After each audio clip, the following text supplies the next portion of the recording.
오늘 말씀을 우리 함께 봉독하도록 하겠습니다. 오늘 말씀 마가복음 10장 46절에서 52절 말씀까지입니다. 제가 말씀을 봉독하도록 하겠습니다.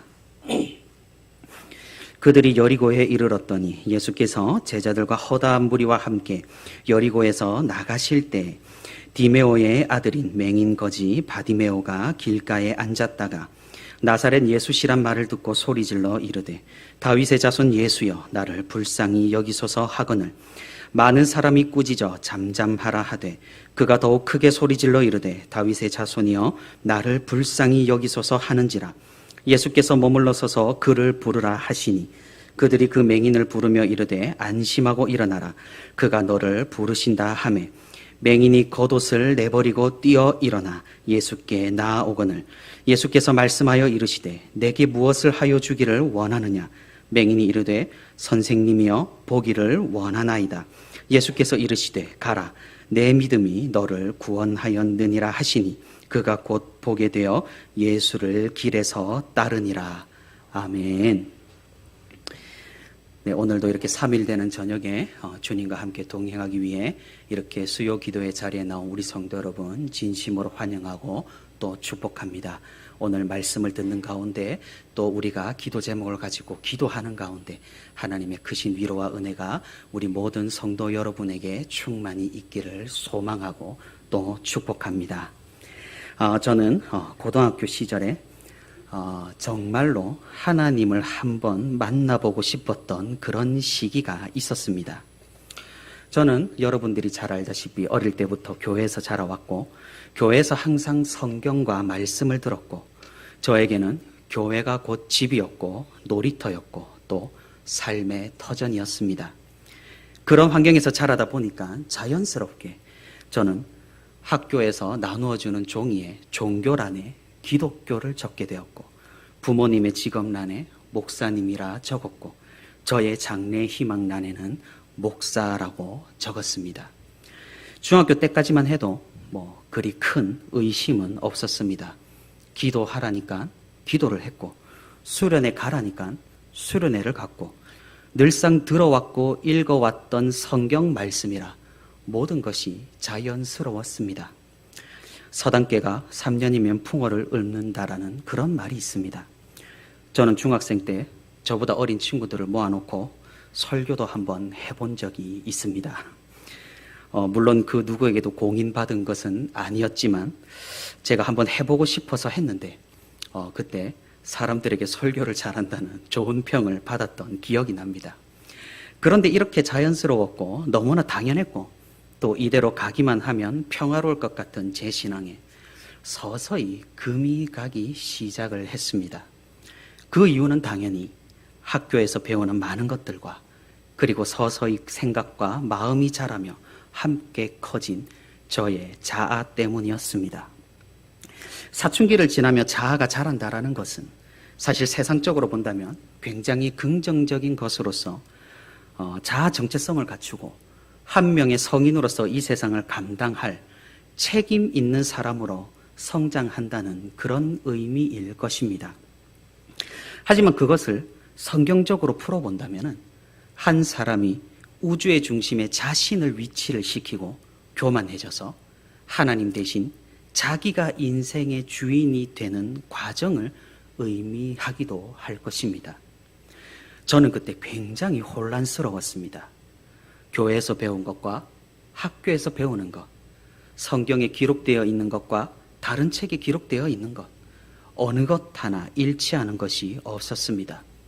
둘 중 하나는 포기해야 했거나 신앙을 포기해야 했거나 세상을 포기해야 했거나 둘 중 하나였습니다. 그래서 저는 주일에 매주마다 교회에 조금 일찍 가서 그때마다 무릎을 꿇고 기도를 했던 기억이 납니다.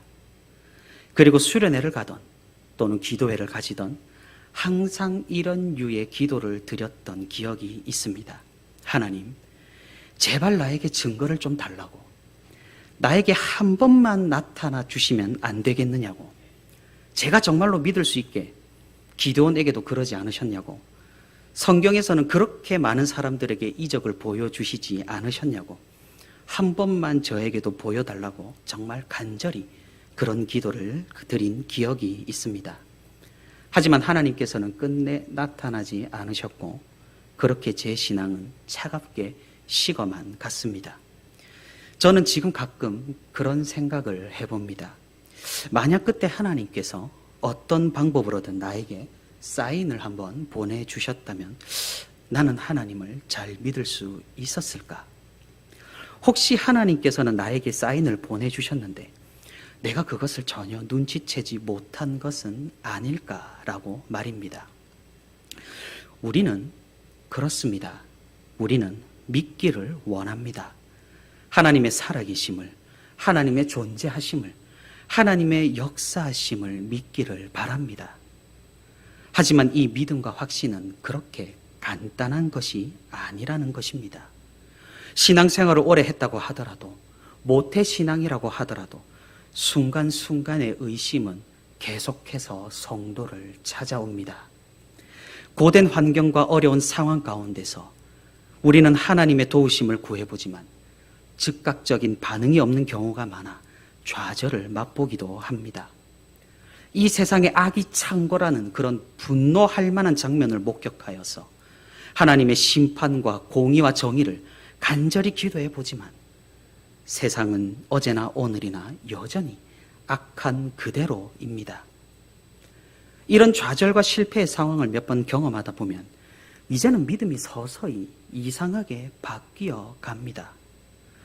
믿지는 못하지만 믿습니다를 외치는 맹목으로 말입니다.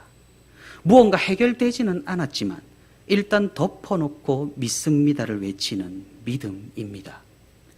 그리고 우리는 기대를 합니다. 우리가 믿습니다를 외치고 믿습니다를 간절히 믿으면 하나님께서 무언가 어떻게 이루어 주실 것이라고 말입니다. 그리고 이런 끈질김이 바로 믿음이고 이것이 신앙이며 이것이 확신이라고 교회들은 성도들을 그렇게 가르쳐 왔습니다. 일단 믿어라. 그러면 하나님이 하신다. 좋은 말 같지만 참으로 애매한 말입니다. 왜냐하면 하나님께서는 믿지 못할 것을 우리에게 믿으라고 강요하시는 분이 아니시기 때문입니다. 하나님께서는 그분의 계시로, 그분의 역사로, 그분의 실제하심으로 우리에게 다가오셔서 믿음을 주시는 그런 분이시기 때문입니다. 그러니 믿음은 맹종이 아니며 확신은 맹목적이 아닙니다. 오늘 말씀을 통하여서 우리 성도 여러분들과 제가 이 믿음과 맹목을 구분하고 하나님을 더욱더 잘 믿고 믿음 가운데 확실히 거하는 우리 모두가 되기를 바랍니다. 오늘 우리가 읽은 소경을 고치신 예수님에 대한 말씀은 공관복음 복음서 3곳에서 기록할 정도로 매우 중요한 본문입니다.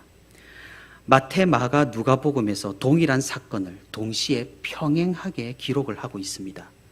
그리고 요한복음에서도 오늘 본문의 사건과 동일한 사건은 아니지만 실로암에서 맹인이 눈을 뜨는 이적을 기록하고 있습니다. 다시 말해서 네 복음서 모두 예수님에 의해서 소경이 눈을 뜨는 사건을 기록을 하고 있는 것입니다.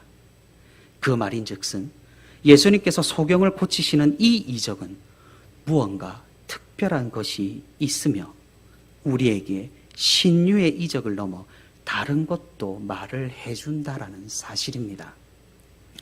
우리는 이런 본문을 접하게 되면 가장 주목하는 부분이 있습니다.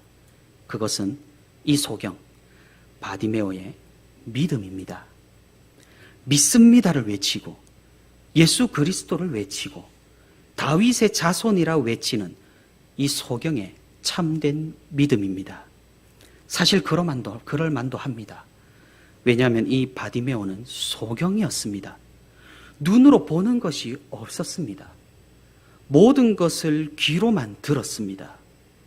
예수님이 계시다라는 것도, 그분이 이적을 행하신다라는 것도, 그리고 이곳을 지나가신다라는 것도 그는 귀로만 들었습니다.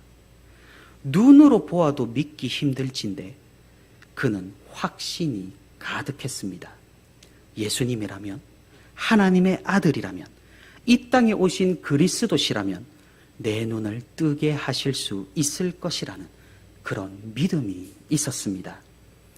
바디메오는 예수님을 지칭할 때 다윗의 자손이라고 외쳤습니다. 이는 그가 예수님을 구약에 예언한 메시아로 고백을 하는 것입니다. 사실 눈이 보이지 않는 사람이 이런 고백을 하는 것은 쉽지 않습니다. 예수님의 기적을 실제 눈으로 목격한 많은 사람들도 주님의 진정한 정체성에 대해서 깨닫지 못하고 다른 것들을 기대를 했습니다. 하지만 이 바디메오는 눈이 보이지 않았음에도 불구하고 주님을 바르게 고백하고 바르게 하나님의 약속을 구했던 것입니다. 아이러니한 것이죠. 눈이 멀쩡한 사람들은 참된 주님을 보지 못했으나 오히려 육신의 눈이 멀어서 소경이었던 이 바디메오는 주님을 정확하게 메시아로 볼 수 있었으니 말입니다. 이는 믿음이 보는 것이 전부가 아니라는 사실을 보여줍니다. 그는 듣는 것만으로도 주님이 누구신지 알았고 그분이 지나가실 때 기회를 놓치지 않고 외쳐 부르짖은 것입니다. 당연하게도 사람들은 이 바디메오의 외침을 달갑게 듣지 않았습니다. 예수님은 당시 슈퍼스타였기 때문에 사람들은 예수님의 신기를 건들지 않기 위해서 애를 썼습니다. 제자들도 예수님의 주의를 보필하면서 항상 돌발 상황에 유의했습니다. 마치 보디가드처럼 말입니다. 그런데 거지 소경이 고함을 치며 난리를 치니 적잖이 당황했을 것입니다. 무리와 제자들이 이 소경을 진정시키고 막아보려고 했지만 막무가내였습니다. 어떻게 해서든지 주님께 닿으려고 했던 이 소경의 외침을 그 누구도 막을 수 없었습니다. 예수님께서는 결국 이 소경의 외침을 들으시고 소경을 부르셨습니다. 오늘 본문 50절에 맹인이 겉옷을 내버리고 뛰어 일어나 예수께 나아오거늘 이라고 기록합니다. 잘 알다시피 이 시대의 옷은 굉장히 귀했습니다. 그것도 거지 소경이 가진 겉옷이란 것은 그에게 생명 유지 장치나 다름이 없었을 것입니다. 바디메오는 그 소중한 것도 내어 던지고 주님께로 나아갔습니다. 사람들이 이 소경이 예수님께 나아간 것을 부축하면서 도와줬을까요?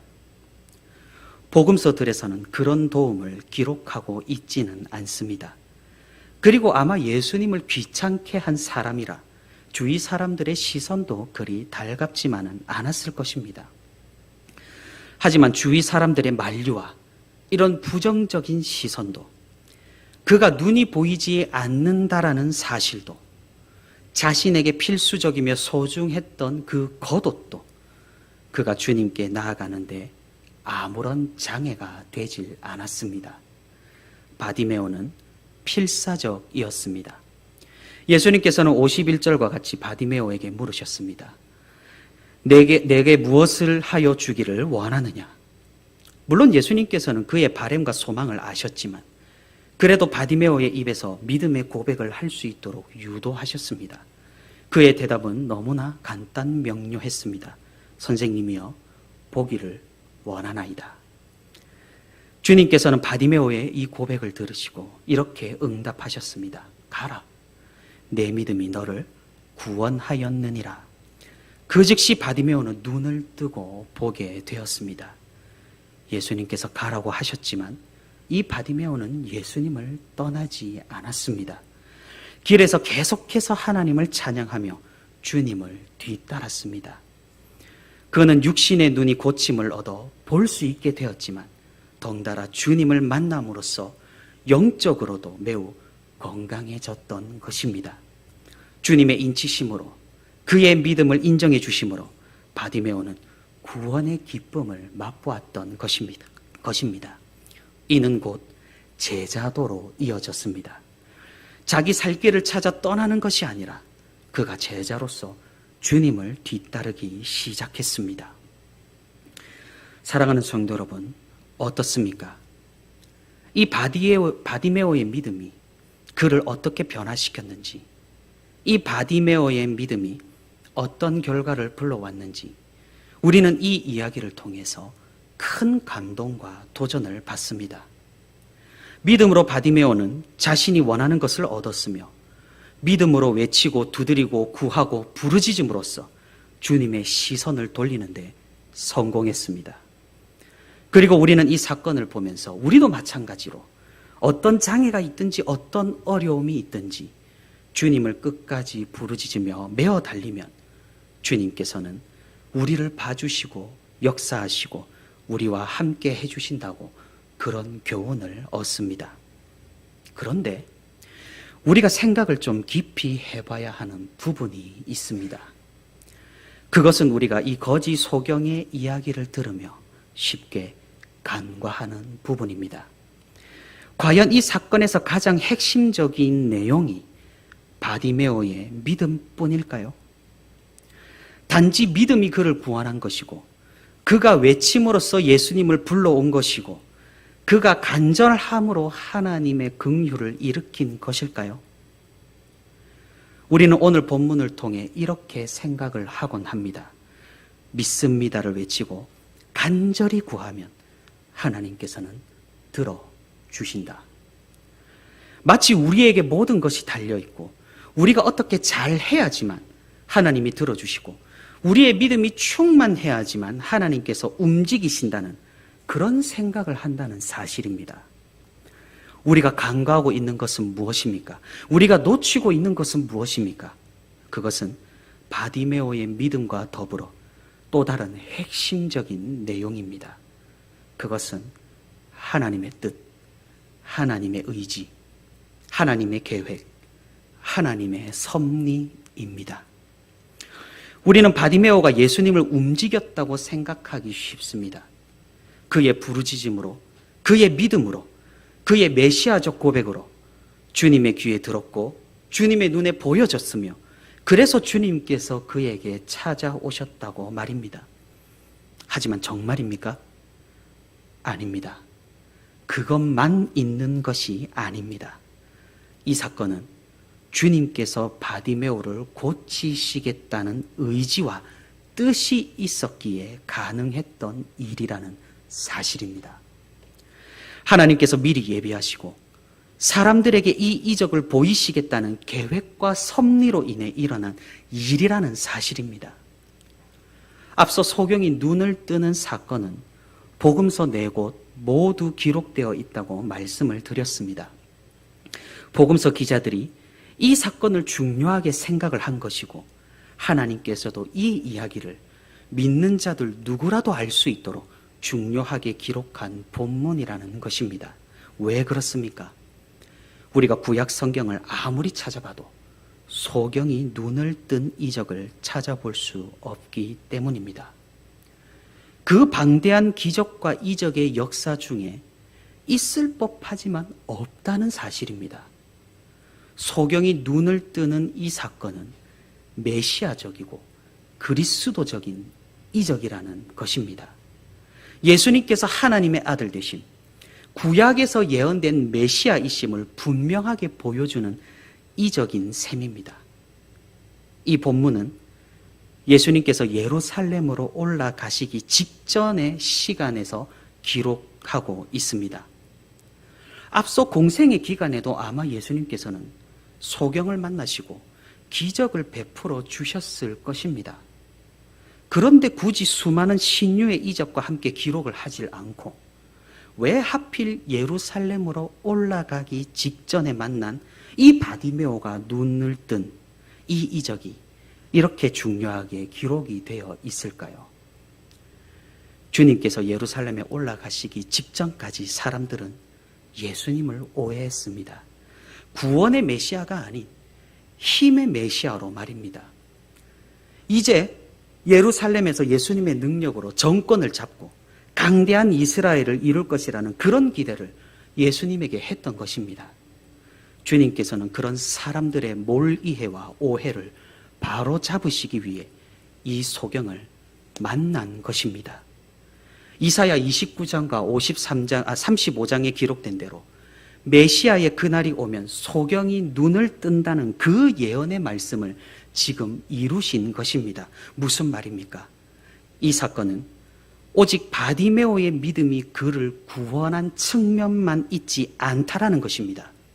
주님께서 예비하시고 주님께서 그 뜻을 이루신 측면도 분명히 존재한다는 사실입니다. 하지만 사랑하는 성도 여러분, 우리는 어떻습니까? 이 본문과 다른 본문들을 근거하여서 믿고 구하라는 식의 신앙을 가지는 경우가 많습니다. 그래서 믿고 구했는데 구해지질 않으니까 실망을 하고 더 이상 구해봐야 소용이 없다고 단정짓는 경우도 많습니다. 내 믿음이 너를 구원하였느니라 라는 주님의 말씀을 오해하여서 이런 교리를 견지합니다. 믿습니다가 절대화된 그런 신앙입니다. 그리고는 누구나 충분한 믿음이 있으면, 누구나 충만한 성령을 받으면, 누구나 충분히 죄를 회개하고 그 마음이 흰옷과 같이 깨끗하면 병고침의 은사가 나타나고 내 일이 잘 풀리고 하나님이 우리를 잘 보아주실 것이라고 여깁니다. 우리가 주님께 응답받지 못하는 이유를 여기에서 찾습니다. 내 믿음이 부족하여서, 내가 충분히 신앙생활을 잘하지 못하여서, 내가 완벽하게 회개하지 못하고 더러운 마음으로 하나님 앞으로 나아가서라고 말입니다. 그리고 이런 생각은 다른 사람에 대한 판단으로까지 이어집니다.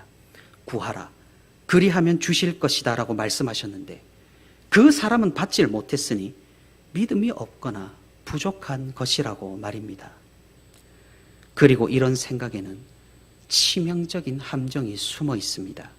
그것은 우리의 어떠함으로 하나님의 계획과 뜻을 바꿀 수 있다는 참담한 무속신앙입니다. 우리는 오해를 하기 쉽습니다. 병고침의 은혜, 우리가 기대하는 이적과 기적, 초자연적인 역사, 심지어 우리의 구원까지, 이것들은 우리의 믿음으로 될 수 있다고 말입니다. 이에 대한 증거로 예수님께서 하신 말씀을 기억을 해봅니다. 너희가 겨자씨만한 믿음이 있다면 산을 여기에서 저기로 옮길 수 있을 것이다는 그런 말씀입니다. 우리가 이를 증명해 본다고 생각을 해봅시다. 상상을 해봅시다. 한국교회 전체가 백두산을 남한의 강원도로 옮겨달라고 기도한다고 해봅시다. 밤낮 부르짖고 기도하고 믿습니다를 외치고 도별로 릴레이 통성 기도회를 펼친다고 백두산이 강원도로 옮겨질까요? 여러분의 생각은 어떻습니까? 제 생각엔 우리가 아무리 기도해도, 우리가 아무리 믿어도 아마 백두산은 그 자리에 있을 것 같습니다. 차라리 사단장이 방문하는 군부대는 가능할지 몰라도 우리의 믿음으로 과연 가능할지 의문이 든다는 말입니다. 산이 옮겨지질 않으니 우리는 또 이런 생각을 합니다. 우리가 순수하게 믿지 못해서 그런가 하고, 우리는 100% 거짓 없고 불순물 없는 굉장히 순수하고 퓨어한 완전한 믿음이면 가능할 것이라고 생각을 합니다. 하지만 정말 가능할까요? 100% 순수한 믿음이면 하나님께서 당연히 이루어 주셔야만 하는 것일까요? 아마 그렇지 않을 것입니다. 최근 성령의 역사를 강조하고 말씀이 아닌 직통 계시를 중요하게 여기는 사람들이 이런 말을 하는 것을 들어볼 수 있습니다. 우리가 하나님께 쓰임을 받기 위해서는, 하나님께 복을 받기 위해서는 우리가 아주 깨끗해야 한다고 말입니다. 우리의 모든 죄를 회개해야 하나님께서 움직이신다. 내가 알고 지은 죄는 물론이고 모르고 지은 죄, 어렸을 때 지은 죄악들로 우리가 기억이 나지 않는 모두 방언으로 깔끔하게 회개를 해야 된다고 말입니다. 그래야 하나님께서 우리를 사용하실 수가 있고 우리에게 복을 주실 수가 있고 우리를 형통케 하신다고 주장을 합니다. 그래서 기를 쓰고 회개를 합니다. 알지도 듣지도 이해하지도 못하는 이상한 말로 고함을 질러가며 크게 기도를 합니다. 마치 바디메오가 예수님을 크게 외쳐 부른 것처럼 나도 그렇게 부르면 하나님이 찾아와 주신다고 생각을 하는 것과 같이 말입니다. 하지만 이런 태도와 생각은 너무나 나이브하고 1차원적이라는 사실입니다. 우리의 죄악이 무엇입니까? 우리가 가진 본질적인 원초적인 죄악이 무엇입니까? 그것은 존재론적 원죄, 하나님과 멀어지고 하나님을 거역한 죄, 구원받았음에도 계속해서 교만하여 이 세상을 하나님 중심이 아니라 나 중심으로 살아가는 죄가 가장 핵심적인 죄입니다. 비록 우리가 믿음으로 구원을 받고 확신 가운데 거한다고 하더라도 우리는 이 땅에서 완전해질 수 없습니다. 도덕 규범이나 우리 사이의 관계에 대한 죄악을 백날 천날 회개를 해봐야 궁극적인 교만을 버리지 못한다면 아무런 소용이 없고 여전히 다시금 죄악을 짓기 마련입니다. 우리가 정말로 100% 순수한 상태가 가능할까요? 하나님을 감동시키고 우리에게 찾아오실 정도로 그런 믿음을 우리가 가지는 것이 가능할까요? 이 세상 사는 사람 중 어느 누가 완벽한 믿음, 완전한 회개, 온전한 상태가 가능하겠느냐 이 말입니다. 우리는 기억해야 합니다. 이렇게 우리가 할 수 없으니 주님께서 오신 것입니다. 우리가 도달할 수가 없으니 주님의 등에 업혀 도달할 수 있는 것입니다. 우리는 항상 기억해야 합니다. 주님 없이 우리는 아무것도 아니고 주님 없이 우리는 하나님 앞에 설 수조차 없습니다.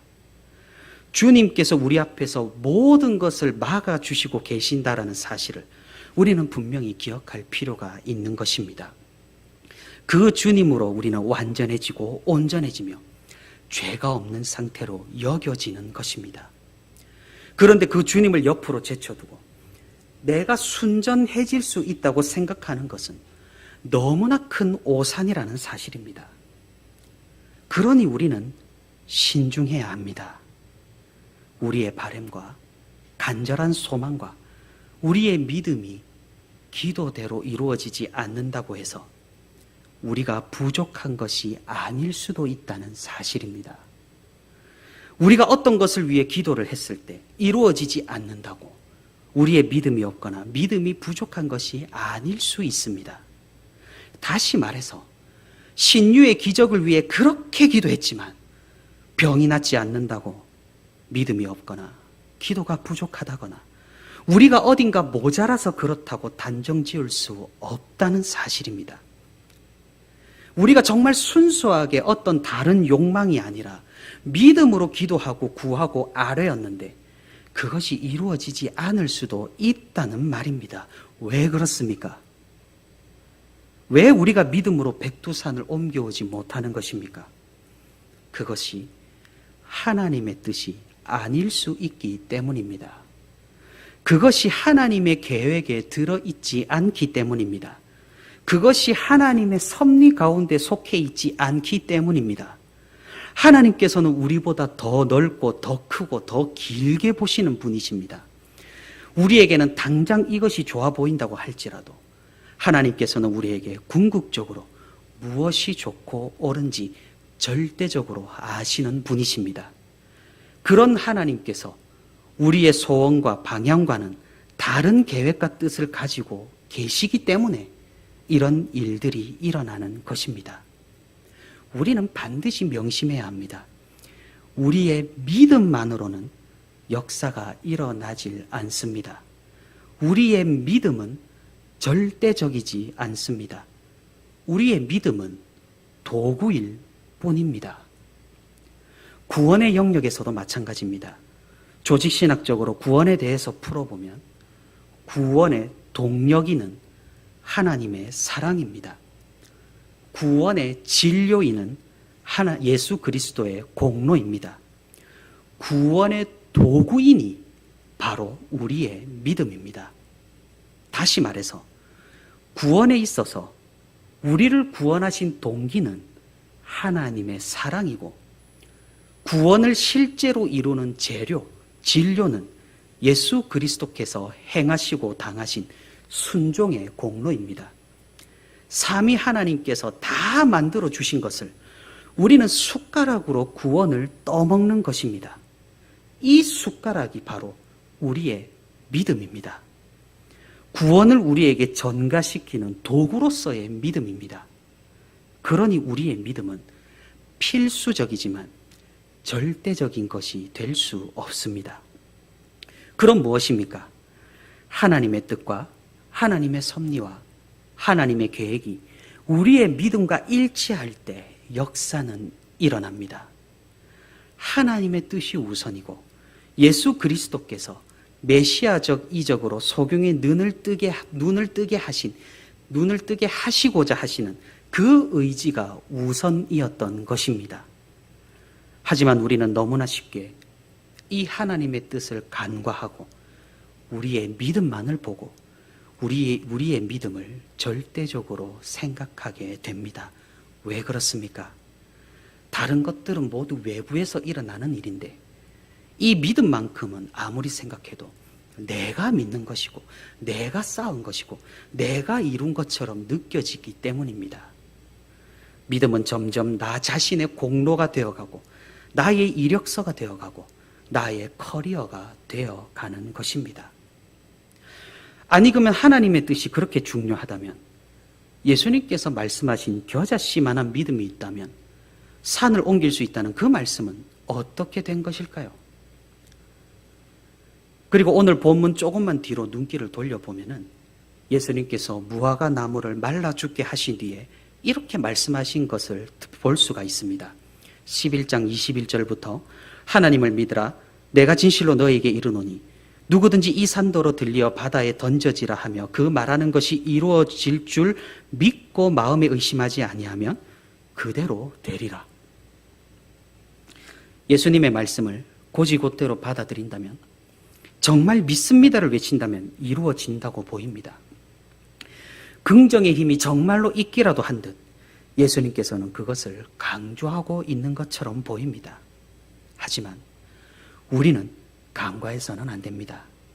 이 믿음은 항상 하나님의 뜻이 전제된 믿음이라는 사실이고 또 예수님께서는 하나님이시기에 의지를 가지시는 순간 그것은 하나님의 뜻이 된다라는 사실입니다. 주님께서 말씀하신 이 겨자씨만한 믿음은 바로 하나님의 뜻에 합당한 믿음이란 의미입니다. 하나님의 뜻이 산이 옮겨지는 것이라면 우리의 믿음대로 그 역사는 반드시 일어날 것입니다. 하지만 하나님의 뜻이 아니고서는 제 아무리 우리가 믿는다고 한들 그 역사는 일어나지 않는다라는 사실입니다. 왜냐하면 하나님의 뜻은 절대적이기 때문입니다.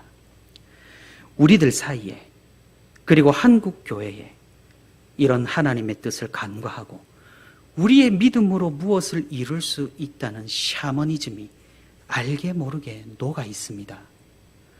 무속신앙의 기본 정신, 기본 원리가 무엇입니까? 내가 신을 내 뜻대로 움직일 수 있다는 것입니다.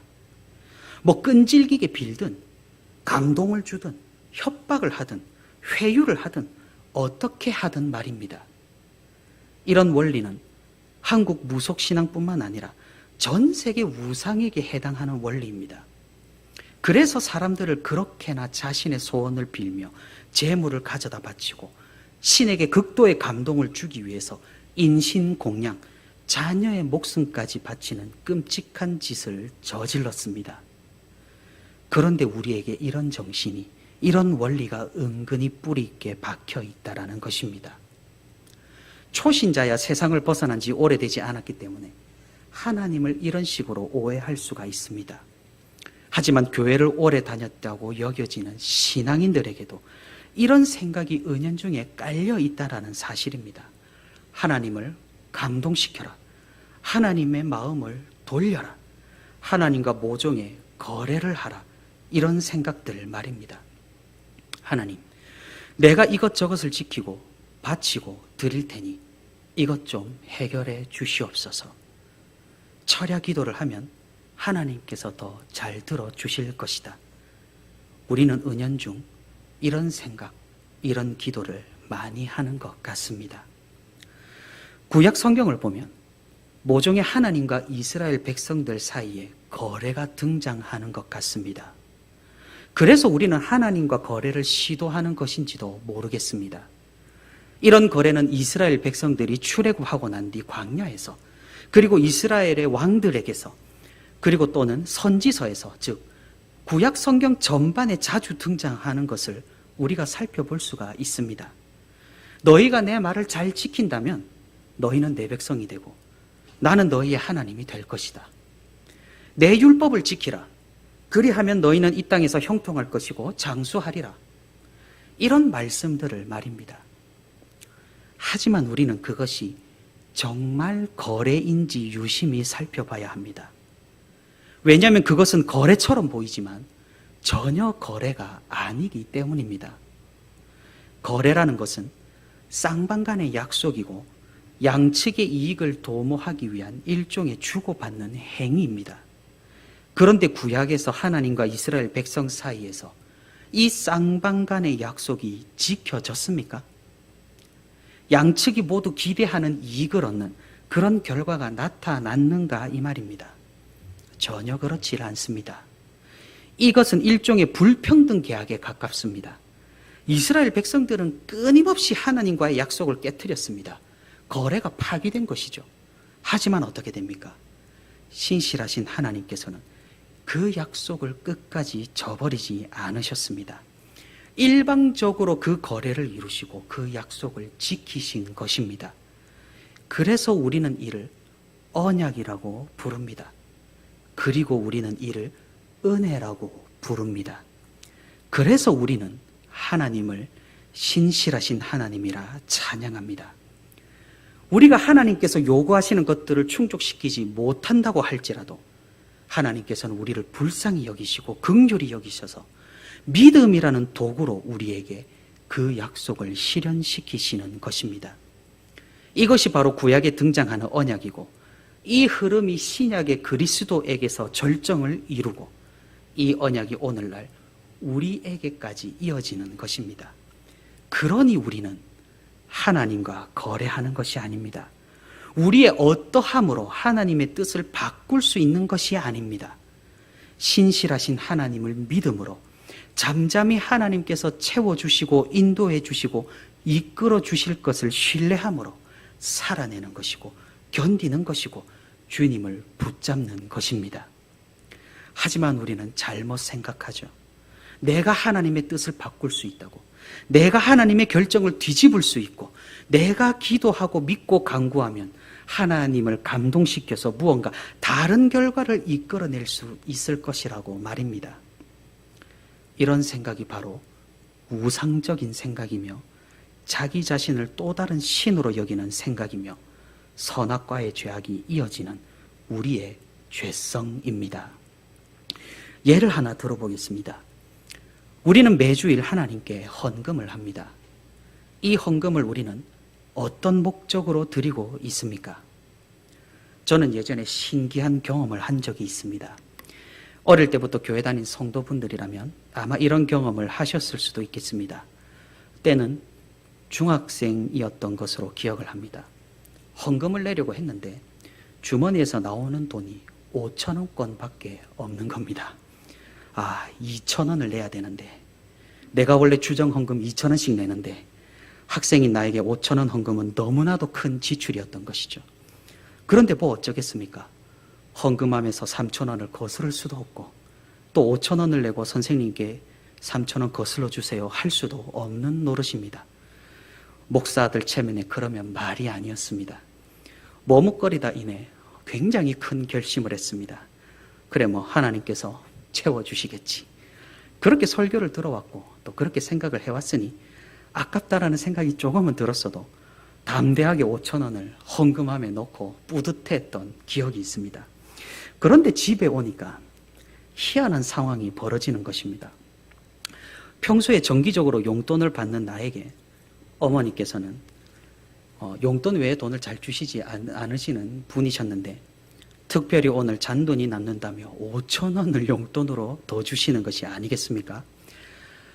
오병이어의 기적은 여기서 끝나지 않았습니다. 아버지께서 사역을 마치시고 돌아오시면서 10,000원짜리 하나를 가지고 오셨는데 기왕 처음 본 나에게 맛있는 거 사 먹으라고 더 이상 먹지 않아도 될 것 같지만 그 10,000원을 용돈으로 주셨습니다. 어떻습니까? 담대히 결단하고 5,000원을 헌금했는데 그날 바로 3배가 되어서 15,000원으로 돌아온 셈입니다. 3배의 수익률, 3배의 뻥튀기. 어떤 투자도 어떤 주식도 어떤 적금도 이만한 수익은 잘 없을 것입니다. 10,000원을 할 걸 그런 생각을 해봤습니다. 하지만 머리가 일찍 커버린 저는 이미 알고 있었습니다. 이런 일은 2번 다시는 경험하기 힘든 일이라는 사실을 말입니다. 그리고 이것은 내가 5,000원을 헌금해서 돌아온 것이 아니라 그냥 하나님께서 나를 위로한 것이 아닐까라고 말입니다. 그래서 부모님과 이 상황을 나누면서 굉장히 즐겁게 웃었던 기억이 있습니다. 그런데 만약 제가 이 3배의 법칙을 믿고 그 다음 주에 이렇게 받은 15,000원을 모두 헌금한다면 어떻게 되겠습니까? 3배 뻥튀기니까 45,000원으로 돌아오겠습니까? 전혀 그렇지 않았을 것입니다. 그리한다면 그날 수익률 마이너스 100%를 달성하면서 크게 좌절할 것이 뻔할 것입니다. 그런데 우리가 이럴 때가 있다는 사실입니다. 헌금을 이상한 목적으로 드릴 때가 있습니다. 헌금의 목적이 무엇입니까? 어떻게 사용되느냐는 둘째치고 그것은 우리가 받은 은혜에 대한 감사함으로 내 모든 소유가 하나님의 것이라는 일종의 고백이라고 할 수 있습니다.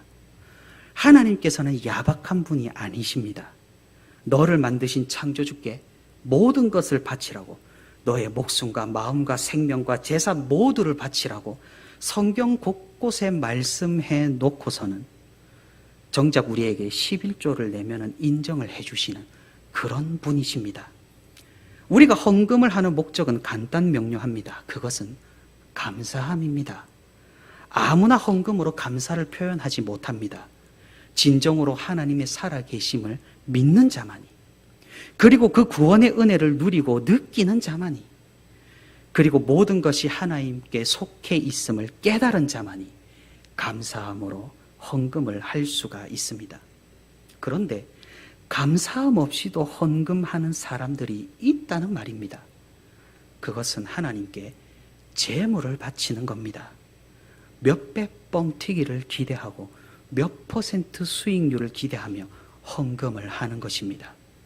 알게 모르게 이렇게 우리는 하나님을 조종하려는 시도를 할 수 있습니다. 알게 모르게 우리는 샤머니즘의 요소를 우리 신앙에 투영할 수 있다는 말입니다. 사랑하는 성도 여러분, 우리는 하나님의 주권을 믿는 사람들입니다. 하나님께서 심지어 사람의 구원도 창세전에 선택하시고 이끄신다는 이 예정과 유기, 그리고 견인의 신앙을 고백하는 것이 바로 우리들입니다.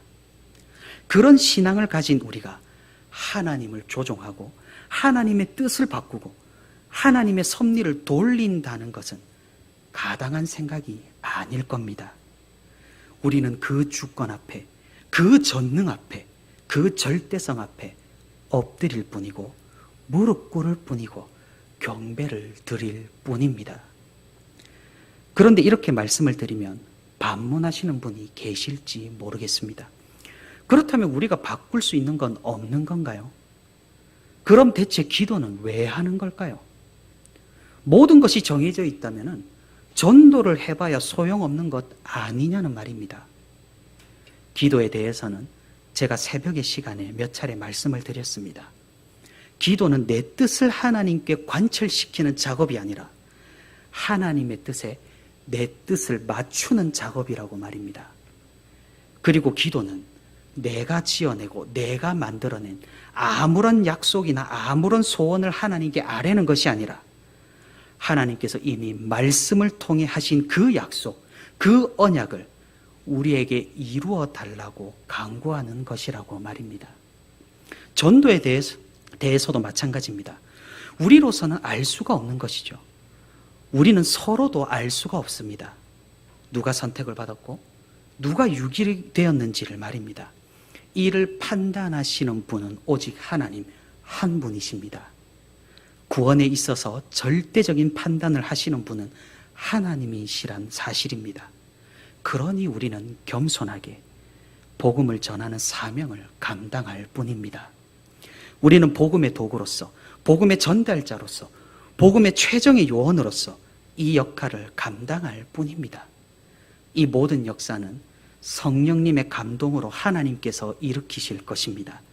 우리가 미리 선택과 유기를 생각하여 전도의 열정이 식어버리고 전도를 포기하는 것은 또다시 내가 하나님의 자리에 앉는 것임을 우리는 명심해야 합니다.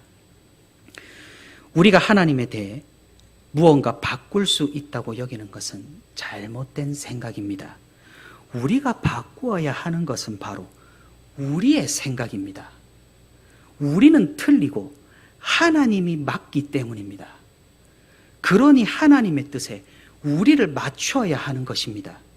내가 무언가를 바꿀 수 있다는 생각 그 자체가 하나님 앞에서 교만한 생각일 수 있습니다. 예수 그리스도께서도 일평생 하나님의 뜻을 구하며 밤을 새워 기도를 하셨습니다. 그렇게 눈물을 흘리시며 땀방울이 핏방울이 되도록 하나님의 뜻을 구했습니다. 예수님께서 하신 기도의 하이라이트가 무엇입니까? 이 잔을 내게서 비껴나게 하옵소서. 하지만 내 뜻대로 마시고 아버지의 뜻대로 하옵소서. 우리는 너무나 완벽한 모범을 가지고 있는 셈입니다. 제가 언젠지는 기억이 나질 않는데 어떤 간증을 들었는데 무언가 섬찟한 느낌을 경험한 적이 있습니다. 능력이 있는 분들이 어떤 선한 일을 하는데 일이 잘 풀리지 않아서 고생을 하다가 은혜로 선한 일을 이루었다라는 그런 간증이었습니다. 근데 정확히 그것이 무슨 일이었는지 기억은 나질 않습니다. 그런데 제가 기억하는 것은 그 간증에서 일이 잘 풀리게 된 계기를 듣고 이상하다라는 생각을 했습니다. 그분의 말로 표현을 하자면 기도의 분량이 채워지지 않았고 기도가 부족했는데 그 기도를 채우자 하나님께서 움직이셨답니다. 물론 은혜로 들으면 못 들을 것은 없겠습니다만 우리는 이런 표현에서부터 조금은 유의해야 할 필요가 있습니다. 우리가 자주 쓰는 표현이지만 사실 기도가 부족하다는 표현은 위험한 표현입니다. 기도의 양으로 하나님과 승부를 보겠다는 일종의 전략일 수가 있기 때문입니다. 우리는 굳이 이렇게 양적인 승부를 보지 않아도 되는 하나님의 자녀입니다. 기도의 양으로 하나님을 또한 움직일 수 있다고 여기는 생각은 지혜로워 보이질 않습니다. 그 일은 선하기 때문에 무조건 하나님의 뜻이고 우리의 기도가 부족하여서 이루어지지 않았으니 이 기도의 분량을 채우면 하나님께서 움직이실 것이다. 어떻게 그 일이 하나님의 뜻인 걸 확신할 수 있겠습니까?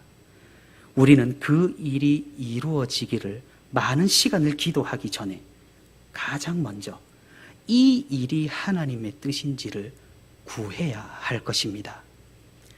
우리가 해야 할 것이 무엇입니까? 그것은 하나님의 뜻을 분별하는 것입니다. 하나님께서 무엇을 이루고자 하시는지, 하나님의 의도가 무엇인지 우리는 살피는 것입니다. 내 의지와 내 뜻과 내 마음은 그렇게 중요한 요소가 아닐 수 있습니다. 우리의 그것들은 하나님의 그것과 일치해야 할 너무나 당연한 의무가 있습니다. 우리는 어떻게 내 뜻과 하나님의 뜻이 일치하는가를 살필 수 있겠습니까? 계시된 말씀으로, 그리고 우리 안에 내주하시는 성령 하나님의 인도로, 말씀과 성령으로 우리는 하나님의 뜻을 미약하지만 깨달을 수가 있는 것입니다. 우리가 믿는다고, 믿습니다를 외친다고 무조건 이루어지는 것이 아닙니다. 기도를 오래 한다고, 기도를 세게 한다고, 철야를 날마다 한다고, 헌금을 왕창 드린다고 하나님께서 감동을 받으셔서 하나님의 뜻을 제쳐놓고 내 뜻대로, 내 소원대로 무언가 이루어 주시는 분이 아니라는 사실입니다. 바디메오가 눈을 뜬 이유가 무엇입니까? 바디메오가 기막히게 예수님께 빌고 외치고 외쳐서 눈을 뜰 수 있었던 것입니까? 그것은 그의 믿음에 더해서 하나님의 뜻과 계획이 그곳에 있었기 때문입니다. 우리는 하나님의 뜻을 간과해서는 안 됩니다. 우리의 믿음이 무언가를 이룰 수 있는 그런 절대적인 공식으로 여겨져서는 안 된다는 말입니다. 믿음은 공로가 아니고, 믿음은 기적의 수단이 아니고, 믿음은 어떤 초자연적이거나 초이성적이거나 초현실적인 판타지한 것을 이루는 도구가 아닙니다. 믿음은 오직 구원을 위한 도구이며 영의 양식을 먹는 수저입니다. 그러니 믿음을 과대평가해서도 안 되고 과소평가해서도 안 된다는 사실입니다. 사랑하는 성도 여러분, 우리는 종종 믿음을 과대평가하는 경향이 있습니다. 믿습니다. 믿으면 다 된다. 믿음으로 모든 걸 이룰 수 있다고 여깁니다. 대체 그렇게 말하는 우리의 진짜 믿음이 무엇입니까? 진정한 믿음은 우리의 소원대로 하나님을 움직이게 하는 그런 마법과 같은 것이 아닙니다. 진정한 믿음은 주님께서 우리에게 가르쳐 주신 기도대로 이 땅에 하나님의 나라가, 하나님의 뜻이 이루어지길 기도하며 믿는 것입니다. 그것은 우리의 생사화복이 하나님의 뜻과 섭리와 계획에 따라 이루어진다는 사실을 믿는 것입니다. 또한 우리는 우리 가운데 이루어지는 이런 믿음에 대한 판단과 정죄도 조심해야 합니다.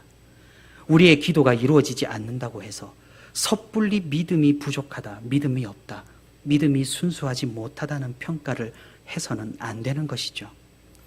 우리가 성도끼리 교제를 하면서 크게 실수하는 것 중 하나가 바로 상대방의 고난과 고통에 대해서 쉽게 평가하고 정죄하는 것입니다.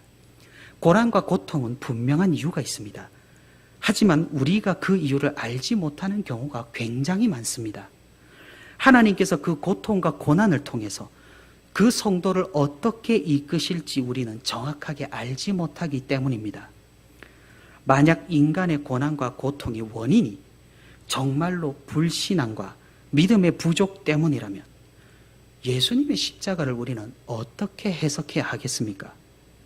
하나님이신 그분이 믿음이 없어서 그렇게 이 잔을 피해달라고 기도를 하셨는데도 불구하고 그 고통의 잔이 비켜나지 않았단 말입니다. 주님의 고난과 그 고통에는 원대한 하나님의 뜻과 계획이 있었기 때문에 그 잔은 비켜나지 않은 것이고, 그것은 예수님의 기도와는 달리 아버지 하나님의 뜻에 따라 이루어졌다는 사실입니다. 그곳에 하나님의 뜻과 계획이 있었듯이 결국 그 잔을 치우지 않으신 아버지 하나님의 섭리가 있었듯이 우리에게도 마찬가지라는 사실입니다. 고통과 고난 자체가 불신앙의 증거가 되지 않는다는 사실입니다. 우리는 하나님의 뜻을 완벽히 알 수 없습니다. 그 신묘막측하신 인도하심은 우리로서는 잘 이해할 수 없는 것입니다. 나중에 많은 시간이 지나서야 그때는 고통이었고 고생이었지만 그것이 하나님의 인도하심이었구나라고 느껴지고 생각되는 경우가 있는 것입니다. 그러니 우리는 우리 자신도 또 주위의 성도도 고난과 고통으로 믿음을 판단해서는 안 되고 겸손히 하나님의 뜻을 구하는 그런 신자가 되어야 할 것입니다. 말씀을 맺도록 하겠습니다. 사랑하는 성도 여러분, 어릴 때 간절히 하나님을 찾았던 경험을 앞서 말씀을 드렸습니다. 저는 하나님께서 찾아오시지 않음을 보고 너무나 실망하여서 하나님이 없을 수도 있겠다라는 생각을 하게 되었습니다. 하지만 지금 와서 돌이켜보면 하나님께서는 언제나 저와 함께 하셨다는 것을 저는 고백할 수가 있습니다. 그때는 제가 느끼질 못했고 그때는 제가 깨닫지 못한 것입니다. 심지어 제가 방탕하여서 스스로가 나는 하나님을 떠났다라고 생각했을 때에도 하나님께서는 저를 버리지 않으셨습니다. 하나님께서는 인내하시고 기다리시고 제가 믿을 수 있을 때까지 참아주신 것이었습니다.